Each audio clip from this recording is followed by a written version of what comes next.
Abordons aujourd'hui des algorithmes un peu plus complexes. Commencez directement par montrer à vos élèves une carte politique vierge de toute indication et demandez-leur de s'équiper de feutres ou de crayons de couleur. Que va-t-on faire de cela? Du coloriage. Nous ajouterons tout de même une petite contrainte algorithmique. Deux pays ayant une frontière commune ne doivent pas être de la même couleur. Alors, facile? Rangez les feutres ou les crayons de couleur. Nous commencerons par distribuer une carte plus simple que celle de l'Europe et des jetons de 4 couleurs différentes à placer dans les cases. C'est plus rapide et surtout plus facile à bouger en cas d'erreur ou de blocage. Je commence par une case jaune, puis deux cases bleues adjacentes. Tout va bien, elles ne se touchent que dans un coin, et cela ne compte pas comme une frontière. On peut ensuite placer trois cases jaunes qui ne se touchent pas entre elles, puis deux cases bleues, et enfin une dernière case jaune. Juste besoin de deux couleurs. Une fois validé, on peut colorier. Voilà une carte un peu plus complexe. Alors, je place un bleu, puis deux verts, je peux remettre deux bleus, et je dois prendre une troisième couleur pour la case du centre, parce qu'elle touche à la fois du vert et du bleu. Va pour le rouge. Je passe au vert, et la dernière case peut être rouge. Trois couleurs suffisent. Passons au niveau supérieur. Alors, je commence par un rouge, puis deux bleus. Encore deux rouges, un bleu, un rouge. Il me faut une troisième couleur. Je choisis le jaune ici et ici. La dernière case touche à la fois une case jaune, une case rouge et une case bleue. Donc je dois utiliser une quatrième couleur. Le vert. Il nous a fallu les quatre couleurs cette fois-ci.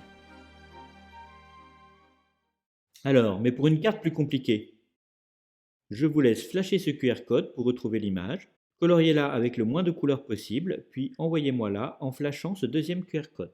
Comme ces coloriages sont un peu longs et qu'on ne va quand même pas payer des mathématiciens ou informaticiens à faire du coloriage, on va choisir de représenter ce problème d'une autre façon, avec des graphes.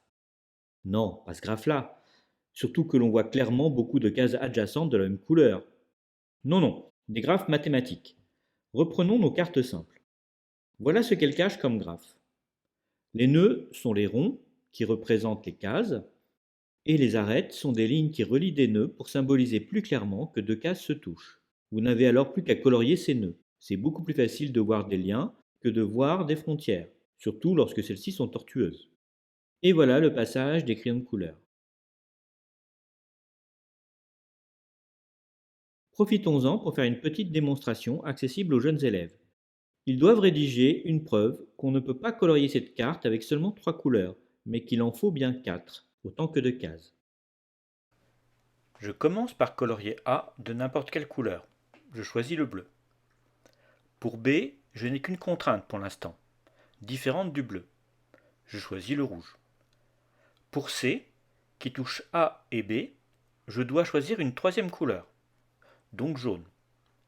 La case D touche les trois autres cases, qui sont de trois couleurs différentes, donc je dois prendre la quatrième couleur, le vert, CQFD. Souvent, les problèmes sont difficiles à résoudre mais faciles à créer. Prenons une feuille, puis 4 jetons qui représenteront 4 cases. On relie d'abord le jeton bleu aux autres jetons, puis le jeton vert au rouge et au jaune, puis le rouge avec le jaune. Oh, pas comme cela. Les liaisons ne doivent pas se croiser puisqu'on veut faire des cartes sur une feuille plane. Faites plutôt le tour de vert, par exemple. On peut donc maintenant tracer les frontières pour bleu, pour vert et enfin pour rouge et jaune, en croisant chacune de ces frontières et en reliant des frontières entre elles. Voilà une carte équivalente à l'activité précédente. C'est le même graphe, donc les mêmes contraintes, mais juste avec une représentation différente des frontières. Petite question pour aller plus loin. Peut-on faire une carte avec 5 cases qu'on ne puisse pas colorier avec 4 couleurs? C'est-à-dire que nous serions obligés d'en utiliser 5. Prenons un cinquième nœud. Je le pose dans cette zone. Toute position dans cette zone est équivalente. Je peux le relier à bleu, rouge et jaune, mais pas à vert, au risque de croiser une autre arête. Donc je peux le mettre en vert. Pas besoin d'une cinquième couleur. Dans cette zone-là, c'est à bleu qu'on ne peut pas le relier, donc on peut le colorer en bleu. Toujours pas besoin de cinquième couleur. Dans la zone suivante, c'est à jaune qu'on ne peut pas le relier. Puis, dernière zone, c'est à rouge. Donc, dans tous les cas, on a pu réutiliser une des quatre couleurs. Nul besoin d'une cinquième couleur. Existe-t-il des cartes suffisamment compliquées de plus de 5 cases qui nécessitent 5 couleurs ou plus? La réponse est non. Et en fait, ce n'est pas facile du tout à démontrer. Cela s'appelle le théorème des 4 couleurs. Le problème a été rédigé en 1852.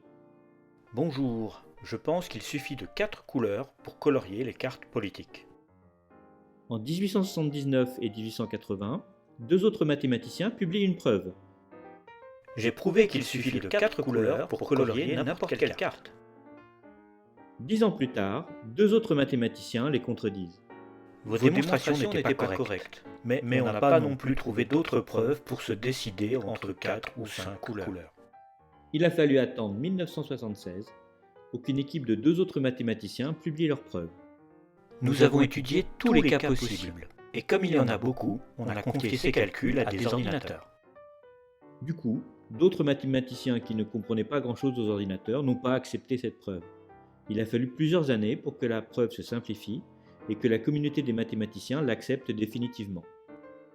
C'est en 2005 qu'une preuve entièrement formelle a clos le débat. C'est bien le théorème des 4 couleurs. Ou le théorème des 5 couleurs, si on ajoute le cas des colonies ou des esclaves, mais on vous laissera regarder les détails.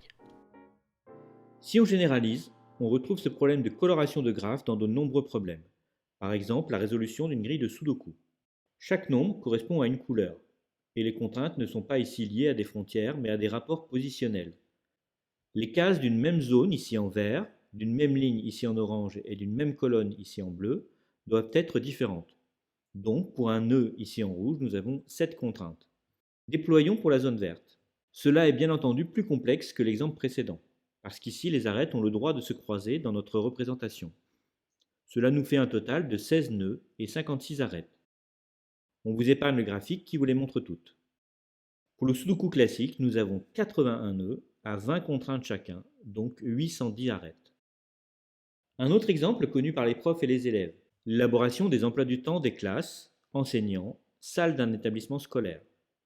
Chaque élément ne peut se trouver que dans une seule salle à un horaire donné. Et mine de rien, l'ordre de grandeur pour résoudre un tel problème est de n factoriel. Quelles sont les conséquences? Supposons que l'on ait un ordinateur permettant de calculer 1 milliard de combinaisons par seconde. Ce n'est déjà pas n'importe quel ordinateur actuellement. Pour des algorithmes en n log n ou n carré, que votre problème comporte 10, 64 ou 100 éléments, vous aurez la réponse en moins d'une seconde. Pour 2 puissance n, cherchez l'histoire de l'échiquier de Sissa sur Internet, si la réponse à 10 éléments se trouve toujours en moins d'une seconde, passez à 64, et ce sera 584 ans. Même vos grands-parents ne sont sans doute pas aussi vieux. Mais passez à 100 éléments, et cela durera 45 milliards d'années, soit 3 fois l'âge de l'univers.